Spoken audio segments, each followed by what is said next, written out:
is Michigan done in 2020? And I think that they're leaving the possibility open to add to the puzzle in 2020 in the event that a spot opens up. Because here's another thing. I mean, it's not just NoJo Eastern who could decide to stay in the draft. Isaiah Livers could decide to stay in the draft. So you could have another spot to play with, and a guy that they have been on. They've been recruiting. They had a great virtual visit with last month a 5-star center out of Richmond, Virginia, named Efton Reed. And Efton Reed, in talking to him, Josh, I mean, his interest in Michigan is serious. Now, he's a 2021 prospect, but he's considering reclassifying to 2020.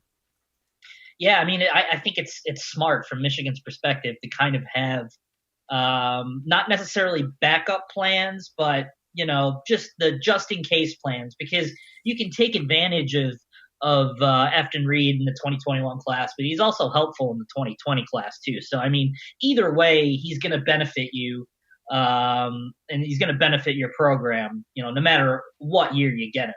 So I think it's smart to have those contingency plans just in case the unforeseen happens. And obviously, having a 5-star guy in your back pocket like that as a possibility is always a plus, no matter how you spin it. Yeah, we talked about Phil Martelli last week. Phil Martelli again. This is he's lead.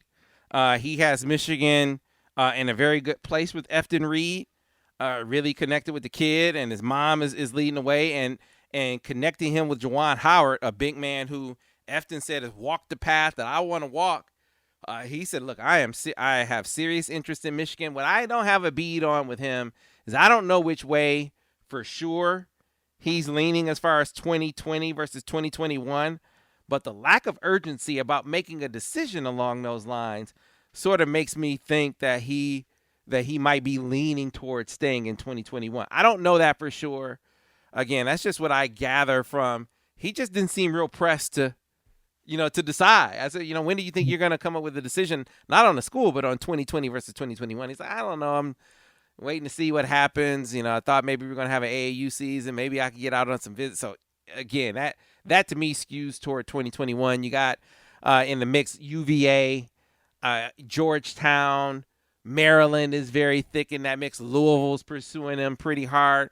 Ohio State thinks they're in a good position for him as well. He's a heavily recruited guy as a 5-star guy, but again, let me stress, he was adamant that he is serious about Michigan, loves Phil Martelli, really likes how he's connected with Juwan Howard, and likes the idea of being molded by another big man. So we'll see how it works. But the first question is, will Michigan have a spot in 2020? He said Michigan has talked to him about both classes, 2020 and 2021. So we'll have to wait to see how that goes.